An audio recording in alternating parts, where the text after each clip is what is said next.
स्वागत है आप सभी का SCN न्यूज के इस बुलेटिन में। आइए सबसे पहले नजर डालते हैं आज की सुर्खियों पर।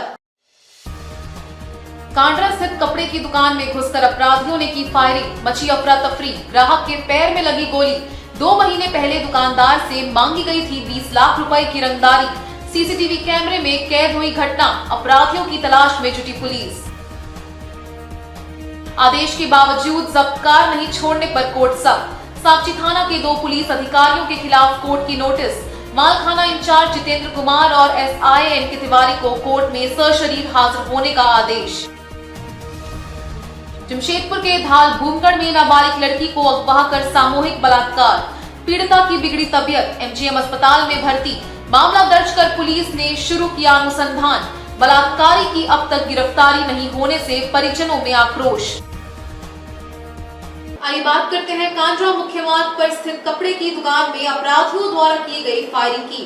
सरायकेला जिले में पड़ने वाले कांड्रा मेन रोड स्थित श्वेता क्लॉथ स्टोर में शुक्रवार रात करीब 8:20 पर नकाबपोश अपराधियों ने फायरिंग की और फरार हो गए। दुकान में खरीदारी करने पहुंचे ग्राहक निमाई मंडल को पैर में गोली लगी है, जिन्हें फौरन इलाज के लिए अस्पताल में भर्ती कराया गया है। उनकी हालत खतरे से बाहर है। पुलिस पूरे घटनाक्रम की जांच कर रही है। बताया जाता है कि दुकान के मालिक प्रवीण अग्रवाल ग्राहक को दिखाने के लिए कपड़ा लाने दुकान के अंदर गए थे, तभी नकाबपोश अपराधियों ने ताबड़तोड़ फायरिंग कर दी, जिसमें दुकान में खरीदारी कर रहे ग्राहक को पैर में गोली लग गई। फायरिंग की आवाज से आसपास के क्षेत्रों में अफरा तफरी मच गई। दोनों अपराधी घटना को अंजाम देने के बाद पैदल ही वहां से फरार हो गए।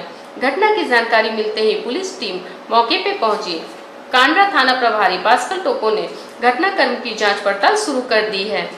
गोली किसने व क्यों चलाई, इसका पता लगाया जा रहा है। बताते चले कि तकरीबन 2 महीने पहले श्वेता क्लॉथ स्टोर के मालिक दुर्गा अग्रवाल के फोन पर 20 लाख रुपए की रंगदारी की मांग की गई थी। इसको लेकर उन्होंने कांड्रा थाना में केस भी दर्ज करवाया था। जांच में यह बात सामने आई है कि श्रवण महतो नामक व्यक्ति द्वारा फोन पर रंगदारी की मांग की गई थी। उसके खिलाफ पुलिस ने रिपोर्ट दर्ज कराने के बाद कांड का अनुसंधान शुरू किया था। इधर नकाबपोश अपराधियों की दुकान में प्रवेश कर फायरिंग की घटना सीसीटीवी कैमरे में कैद हुई है। इसके आधार पर पुलिस उनकी पहचान का प्रयास कर रही है। कस्टमर डील कर रहे थे, हम उसके लिए कुछ सामान लाने अंदर गए। उतना ही देरी में गोली का आवाज आया 2 बार। तो हम सोचे कोई शॉर्ट सर्किट हुआ, हम जाके MCB गिराए। तब बाहर आए, देखे कस्टमर जख्मी हुआ, जमीन में पड़ा हुआ था। चाची बोल रही थी उनको गोली लगा पैर में। बोली 2 नकाबपोश लोग आए, गोली चला के चल गए फायरिंग करके। उस समय हम अंदर गए। हाँ, मेरे को एग्जैक्ट याद नहीं है। लगभग 2 महीना पहले एक कॉल आया था मेरे पास। नाम मुझे ध्यान नहीं आ रहा। एक बाना डुगरी का लड़का है, ठीक है, 20 लाख रुपए चाहिए, तो अगर नहीं देने पर अंजाम भुगतने की धमकी आई थी।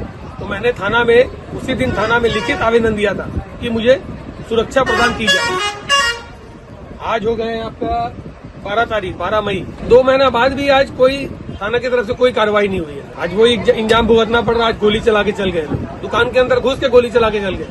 8 बजे पूरे बाजार का टाइम है। 2 लोग थे। तो जाहिर सी बात है कि वो बेल पर ही बाहर होगा, जहाँ तक कि हमें अंदेशा है। बाकी डिटेल्स जेल से भागा हुआ है, तो हमें फिर उसके बारे में डिटेल अगर आपको एकदम कंक्रीट चाहिए तो हमें थोड़ा समय देना होगा, तभी हम आपको कंक्रीट पहले हम कंफर्म कर लें, उसके बाद इस बात पर कमेंट कर सकते हैं। आइए बात करते हैं साक्षी पुलिस द्वारा आदेश की अवहेलना के बाद कोर्ट द्वारा नोटिस जारी किए जाने की। सड़क हादसे के एक मामले में साक्षी पुलिस द्वारा जब्त की गई कार को कोर्ट ने रिलीज करने का आदेश पारित किया, लेकिन कोर्ट के आदेश के बावजूद पुलिस द्वारा कार को रिलीज नहीं किया गया। कार मालिक रिलीज ऑर्डर लेकर साक्षी थाने का चक्कर लगाता रहा, लेकिन कोई न कोई बहाना बनाकर पुलिस कार रिलीज करने के आदेश को टालती रही, जिस पर कोर्ट ने सख्ती बरतते हुए अनुसंधानक व मालखाना प्रभारी को सशरीर कोर्ट में हाजिर होकर जवाब दाखिल करने का आदेश पारित कर दिया। बताते चले कि सड़क हादसे के एक मामले में साक्षी पुलिस ने एक कार को जब्त किया था। यह मामला कोर्ट में विचाराधीन है। गिरफ्तारी के बाद कोर्ट ने कार चालक को जमानत कर रिहा कर दिया था। 6 मई को कोर्ट ने कार को भी रिलीज करने का आदेश दिया था, लेकिन कोर्ट के आदेश के बावजूद पुलिस द्वारा कार को रिलीज नहीं किया गया। इसके बाद विकास प्रसाद ने अपने अधिवक्ता के माध्यम से चीफ जुडिशियल मजिस्ट्रेट के यहाँ आवेदन दिया, उन्हें पूरी बात से अवगत कराया। इसके बाद चीफ जुडिशियल मजिस्ट्रेट ने इस मामले में साकची थाने के दरोगा, अनुसंधानकर्ता और मालखाना इंचार्ज जितेंद्र को कोर्ट में सशरीर पेश होकर अपना जवाब देने का आदेश दिया है। दूसरी ओर अधिवक्ता ने शनिवार को बताया कि साकची थाने के मालखाना इंचार्ज जितेंद्र ने उन्हें फोन पर धमकी दी और कहा कि बहुत बड़े वकील बनते हो, कभी थाने आओगे तो सारी वकालत निकाल देंगे, आकर अपनी गाड़ी ले जाओ। अधिवक्ता ने उन्हें बताया कि कोर्ट से आदेश हो चुका है, इसलिए वह अभी गाड़ी लेने नहीं जा सकते। उन्होंने कहा कि 16 मई को जब जितेंद्र सिंह कोर्ट में पेश होने के बाद अपना स्पष्टीकरण दे देंगे, इसके बाद वे गाड़ी लेने साकची थाना जाएंगे। साकची थाना कांड संख्या 45/2023 है, एक्सीडेंट का केस है और इस केस में ड्राइवर का बेल हो गया और न्यायालय से माननीय सीजीएम द्वारा गाड़ी संख्या J05D184 अर्टिगा गाड़ी को छोड़ने के लिए 6/5/23 को आदेश साकची थाना को निर्गत किया गया था। 6/5/23 से लेकर 12/5/23 तक 7 दिन तक गाड़ी को नहीं छोड़ा गया। बार बार जाने से गाड़ी मालिक को लोग बोलते थे कि कभी बड़ा वो नहीं है तो कभी एसपी साहब का आदेश है नहीं छूटेगा, तो गाड़ी ओनर कहता था कि भाई न्यायालय का आदेश है गाड़ी छोड़ दीजिए। तो मजबूरन कल 12 तारीख को माननीय सीजीएम के यहाँ इस आशय का आवेदन दिया गया कि न्यायालय द्वारा गाड़ी मुक्ति का आदेश निर्गत करने के बावजूद भी थाना द्वारा नहीं छोड़ा जा रहा है, 7 दिन हो गया। सीजीएम साहब ने केस का अनुसंधानकर्ता नवल किशोर तिवारी और मलखाना इंचार्ज जितेंद्र कुमार को सशरीर उपस्थित होकर अपना स्पष्टीकरण प्रस्तुत करने हेतु 16/5/23 को निर्धारित किए और जितेंद्र कुमार मुझे आज फोन पर धमकी दे रहे हैं कि बड़का वकील बने हैं, अभी थाना के फेरा में पढ़िएगा तो देख लेंगे, आके गाड़ी ले जाइए। हमने कहा कि 7 दिन तक गाड़ी नहीं दिए, अब जब स्पष्टीकरण हो गया है कोर्ट से सशरीर उपस्थित होने का, तो बिना न्यायालय में का ऑर्डर का कंप्लाइंस किए हुए, पालन किए हुए और मेरा गाड़ी लेना भी उचित नहीं है और आप 16 को आके जवाब दाखिल करिए, उसके बाद हम गाड़ी ले जाएंगे। उसके बाद जितेंद्र कुमार ने मुझे धमकी दिया कि हम बहुत वकील देखे हैं, बड़का वकील बने हैं क्या, और कभी फेरा में पड़िएगा हम देख लेंगे। कांड संख्या 45/23 में जब कोर्ट माननीय सीजीएम का आदेश हो गया था 6/5/2023 को गाड़ी रिलीज के लिए साकची थाना में रिलीजिंग ऑर्डर उन लोग को डायरेक्ट मिल गया था, वो लोग बोलेंगे कि हम लोग गाड़ी रिलीज कर देंगे। इसके बाद 7 दिन तक मुझे कंटिन्यू दौड़ाया गया थाना में। मैं डेली जाता था, डेली मुझे ये चीज़ बोला जाता था कि अभी बड़ा बाबू नहीं है, बड़ा बाबू आएंगे तो रिलीज होगा, मुझे आदेश लेना होगा, फिर उसके बाद रिलीज होगा। आयु छुट्टी पर गए हैं, कहने का ये मतलब है कि एएसपी के हिसाब से भी आदेश लेना होगा, लेकिन आदेश किसी से नहीं लिया जा रहा था, हमें बेफिजूल परेशान किया जा रहा था और गाड़ी नहीं छोड़ा जा रहा था। तब जाके मजबूरन मैंने मेरे माननीय जो अधिवक्ता है अशोक कुमार सिंह, उनका सहायता लिया मैंने। कोर्ट पहले से उन्होंने सीजीएम के पास में अपना पक्ष रखा कि रिलीज ऑर्डर आने के बाद भी गाड़ी नहीं छोड़ा जा रहा है, कोर्ट का अवहेलना किया जा रहा है, आदेश का अवहेलना किया जा रहा है। उसके बाद आगे इस चीज को देख करके कार्यवाही की जाए। तो माननीय सीजीएम द्वारा एक रिटर्न और सशरीर उन्हें बुलाया गया 16/5/2023 को कि वो स्पष्टीकरण करे अपना आकर। कौन सी गाड़ी थी आपकी? मेरी अर्टिगा कार है, व्हाइट कलर की। क्या हुआ था उसमें? एक छोटा सा एक्सीडेंट का मैटर था जिसमें ड्राइवर का भी बेल हो गया है, गाड़ी भी रिलीज हो गई है। क्या नाम हुआ आपका? विकास प्रसाद मेरा पूरा नाम। आइए बात करते हैं नाबालिग लड़की को अगवा कर सामूहिक बलात्कार किए जाने की। धालबूमगढ़ थाना से 17 साल की नाबालिग लड़की को अगवा कर सामूहिक दुष्कर्म का एक सनसनीखेज मामला शनिवार को प्रकाश में आया है। घटना की शिकायत धालबूमगढ़ थाना में की गई है। पुलिस पूरे मामले की छानबीन कर रही है। हालांकि पीड़िता को इलाज के लिए एमजीएम अस्पताल लेकर पहुंची पुलिस ने आधिकारिक रूप से कुछ भी बताने से इनकार कर दिया है। वहीं आरोपी को अब तक गिरफ्तार नहीं किए जाने से पीड़िता के परिजनों में आक्रोश है। पीड़िता के पिता ने घटना के संबंध में जानकारी देते हुए बताया कि 2 मई को रात के 12 बजे घर से जबरन उनकी नाबालिग बेटी को अगवा कर लिया गया। भनक लगते ही पूरे परिवार ने बच्ची की तलाश शुरू की, लेकिन कुछ पता नहीं चला। बच्ची के मोबाइल पर फोन किया गया, लेकिन उसका मोबाइल फोन बंद मिला।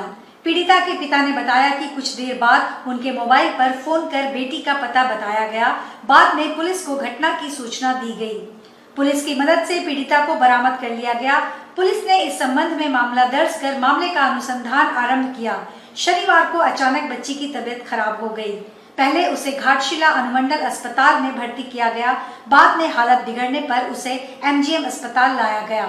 वहीं इस मामले में आरोपी की अब तक गिरफ्तारी नहीं हुई है, जिसको लेकर परिजनों में आक्रोश है। इतना ही नहीं, परिजनों का कहना है कि पुलिस द्वारा केस को दबाने का प्रयास किया जा रहा है।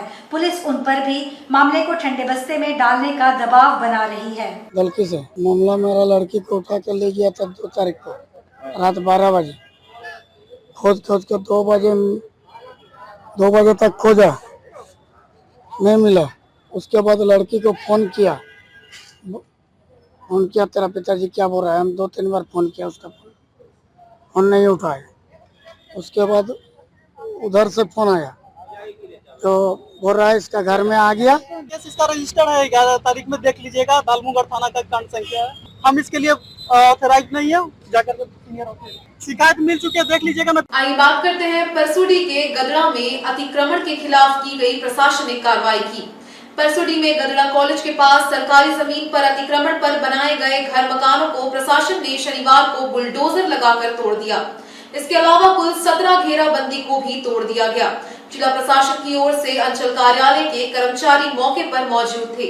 इसके अलावा बड़ी संख्या में आसपास के लोग मौजूद थे।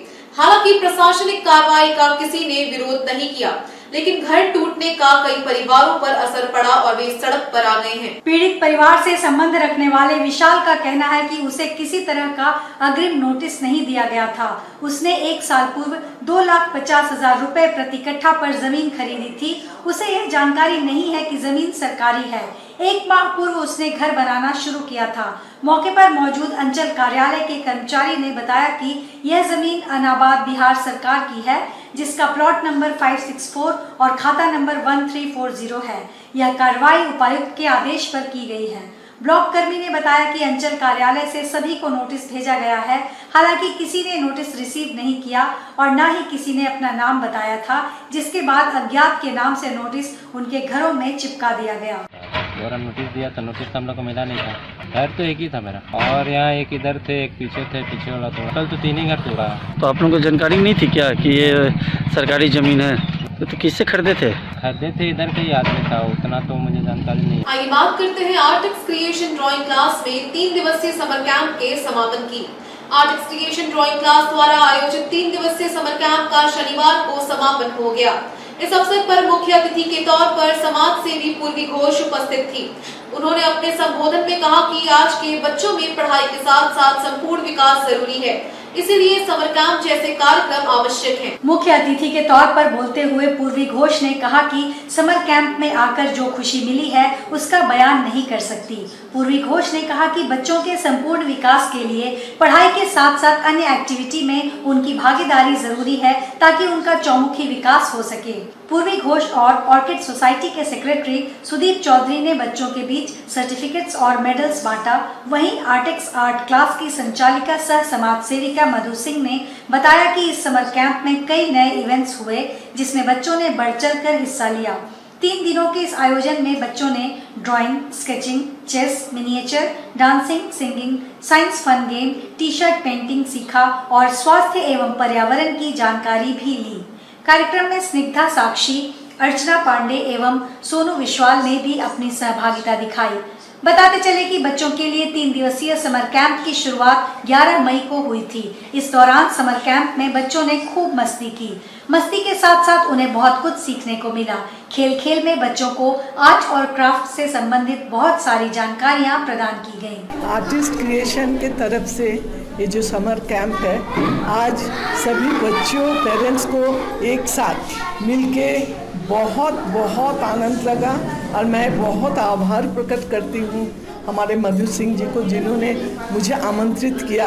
इस समर कैंप में बच्चों को क्या सीख मिलना चाहिए, क्या सीख रहे हैं वो लोग, ये हर चीज़ के बारे में हम लोग बच्चे के साथ शेयर किए हैं। पेरेंट्स को भी ये कहना चाहते हैं कि बच्चों के समय दीजिए, क्योंकि आजकल का पेरेंट्स इतना बिजी है और एक मोबाइल में सब इतना बिजी रहते हैं। तो ये मैसेज है कि आप बच्चों को समय दीजिए और बच्चे को एक अच्छा इंसान बनाइए, एक good human being. Doctor engineer बनेगा वो तो बात का बात है, लेकिन अच्छा इंसान होना यही सबसे बड़ी बात है। और हम बच्चों को एक ही बात कहें कि आप अगर मार्क्स कम लाते हो या ज़्यादा लाते वो उतना फ़र्क नहीं पड़ता, उतना माने नहीं रखता जितना कि आपका बिहेवियर। आप लोगों के साथ अच्छा बिहेव कीजिएगा, अच्छा इंसान बनिए और देश का अच्छा नागरिक बनिए। यही सबको मैसेज दिए हैं और बहुत अच्छा लगा हमको आज इस कार्यक्रम में अपना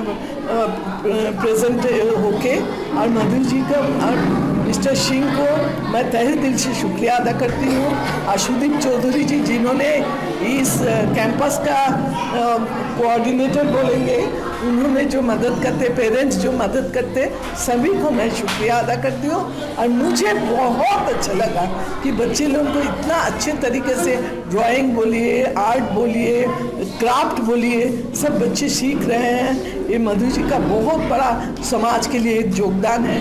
और इस समर में बच्चे गर्मी में बाहर नहीं जाके हॉल के अंदर एसी रूम में बैठ के जो सीख ले रहा है, इसके लिए इस कैंपस के जो कोऑर्डिनेटर हैं उनको मैं तहे दिल से शुक्रिया अदा करती हूँ। सब अच्छे रहें, सब खुश रहें, यही मेरा। और ये समर कैंप एक्चुअली में 11 तारीख से ही शुरू हुआ है और इसमें 3 सेक्शन के बच्चे रहे हैं, group A, group B, group C. 5 year से लेकर के 15 ईयर्स के बच्चे। और इस बच्चों को हमने वेस्ट मटेरियल, साइंस को लेकर के, इन्वायरमेंट को लेकर के, फैब्रिक पेंटिंग, रेजन आर्ट, ऐसे बहुत सारे चीज़ बताए जो मार्केट में अवेलेबल होते हैं, उसको कैसे हम घर में बना सकते हैं। हमारा रेजन आर्ट जो केमिकल का आर्ट हुआ वो एक्चुअली मार्केट में 4000, 5500 से शुरू होता है। हमने वो बहुत ही कम ये में सिखा दिया ताकि ये लोग आगे वो चीज़ गिफ्ट को बना सके। हेल्थ को लेकर के हमने बच्चों को फर्स्ट एड बॉक्स सिखाया।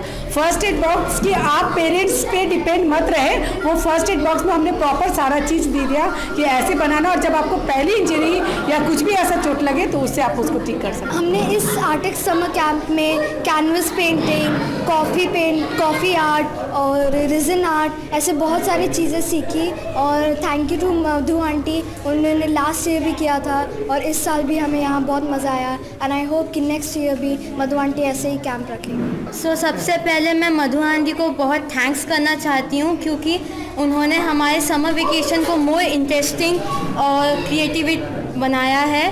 और इस समर कैंप में हम लोग ने canvas paintings, coffee, resin art, T shirt painting जैसे चीज़ों को सीखे और मैंने बहुत अच्छे अच्छे चीज़ों को सीखे हैं। तो मैं मधु आंटी को बहुत थैंक्स करना चाहती हूँ और चाहती हूँ कि अगले साल भी वो ऐसा कुछ करे। आइए बात करते हैं super mom grand finale season 7 के आयोजन की। आशियाना हाउसिंग लिमिटेड की ओर से super mom grand finale season 7 का आयोजन आशियाना गार्डन सोनारी में किया गया। इस मौके पर सुपर मॉम ने अपने विभिन्न कलाओं को प्रस्तुत किया। कैट वॉक के साथ साथ गीत संगीत और नृत्य की भी सुपर मॉम द्वारा प्रस्तुति की गई। इस कार्यक्रम का लोगों ने खूब लुत्फ उठाया।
प्रोग्राम का मेन मकसद महिलाओं के हुनर को विकसित करना और उसे आगे बढ़ाना है।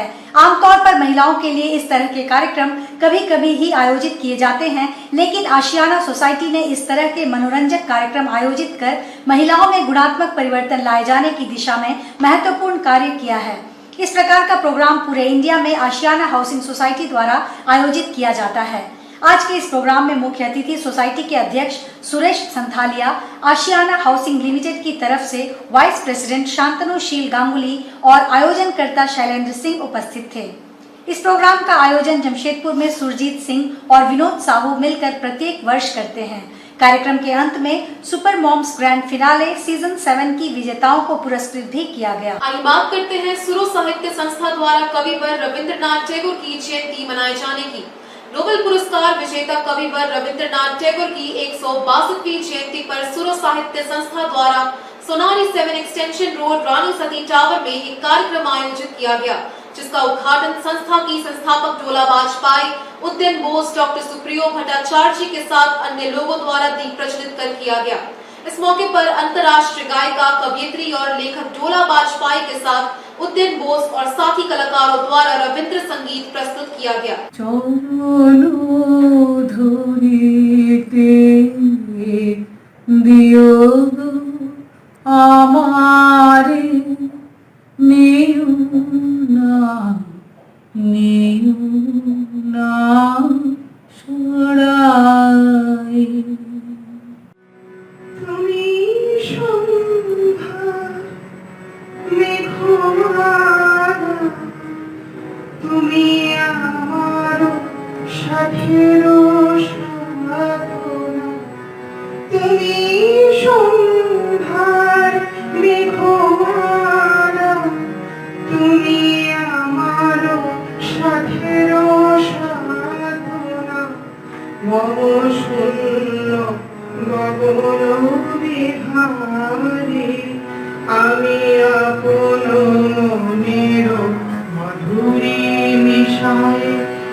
शहर के जाने माने सांस्कृतिक संस्था सुरो साहित्य द्वारा संचालित कवि गुरु रविंद्रनाथ टैगोर के जन्मदिन के अवसर पर आयोजित इस सांस्कृतिक कार्यक्रम में देश भर के 50 से अधिक कलाकारों ने हिस्सा लिया और अपनी प्रस्तुति दी। इस मौके पर गणमान्य कलाकारों द्वारा संध्या 6:30 से रात 10 बजे तक सांस्कृतिक कार्यक्रम गीत संगीत प्रस्तुत किया गया, जिसमें साहित्य समालोचन, कवि पाठ, रविंद्र संगीत, नृत्य की प्रस्तुति शामिल है। सुरो साहित्य की संस्थापक डोला वाजपेयी और डी सुप्रियो भट्टाचार्य के संयुक्त प्रयास से ये कार्यक्रम आयोजित किया गया। गीत संगीत की प्रस्तुति बेहतर हुई। सुप्रियो भट्टाचार्य ने बताया कि हर महीने ऐसे सांस्कृतिक कार्यक्रम आयोजित किए जाते हैं। रविंद्र संगीत के भजन प्रस्तुति के साथ डोला वाजपेयी ने कार्यक्रम की समाप्ति की। कल दिनांक 12 मई 2023 को सोनारी स्थित बासभवन में रानी सती टावर में एक कविगुरु रविंद्रनाथ ठाकुर के 162वां वर्षगांठ मनाई गई हैं, जिनमें शहर के प्रमुख साहित्यकार, नाट्यकर्मी, संगीत शिल्पी उपस्थित रहे हैं। हमारे जो इस सभा की जो उद्बोधनी संगीत है उसमें उदयन बोस, मैं डोला वाजपेयी, रत्ना चटर्जी, अपूर्णा चंद्र, काफी और साथी कलाकारों उपस्थित। आइए बात करते हैं मानको चूना शाह कॉलोनी में बिजली कटे होने से लोगों को हो रही परेशानी की। मानगो के चूना शाह कॉलोनी में बीते 3 दिनों से बिजली गुल है। कम पावर के ट्रांसफार्मर पर लोड बढ़ने से वो खराब हो गया है। लगातार शिकायतों के बावजूद कोई सुनने वाला नहीं है। लोग हैरान परेशान हैं। इन दिनों पड़ रही भारी गर्मी की वजह से बिना पंखे के लोगों का रात दिन काटना मुश्किल हो रहा है। इसलिए बिजली की समस्या से शीघ्र निजात दिलाने की मांग की गई है। स्थानीय समाज सेवी सिद्दीकी ने बताया कि बीते 3 दिनों से ट्रांसफार्मर खराब है। दरअसल यहां ट्रांसफार्मर कम पावर का लगा हुआ है। लोड बढ़ने से आए दिन शॉर्ट सर्किट होता है। शॉर्ट सर्किट से तार टूटकर गिर जाता है। नजदीक में ही राष्ट्रपिता गांधी विद्यालय है और इस ओर से बच्चों का आना जाना होता है। ऐसे में हर समय खतरा बना रहता है। जानवरों के भी करंट की चपेट में आने की पूरी संभावना रहती है। इलाके के लोगों का कहना है कि कई बार बिजली विभाग के इंजीनियर को बुलाया गया। इंजीनियर तार ठीक करता है, लेकिन पुनः तार टूटकर गिर जाता है। लोगों का कहना है कि टी खान कॉम्प्लेक्स का ट्रांसफार्मर भी मैदान में लगा दिया गया है, जिससे कॉलोनी के लिए अलग से ट्रांसफार्मर लगाने की जगह नहीं है। लोगों का कहना है कि प्रशासन व बिजली विभाग बिजली की समस्या से उन्हें अविलंब निजात दिलाए। समस्या यहाँ पे ये है कि बगल में मानिक होम स्कूल है, गांधी स्कूल है, और यहाँ पे तार जब तब कट के गिर जा रहा है, जल के गिर जा रहा है। कितना करंट लग जाएगा, कोई बच्चा को लग जाएगा, कोई गाय को लग जाएगा। लेकिन आज अब तक यहाँ का एसडीओ साहब का कान में जूं नहीं रेंग रहा है।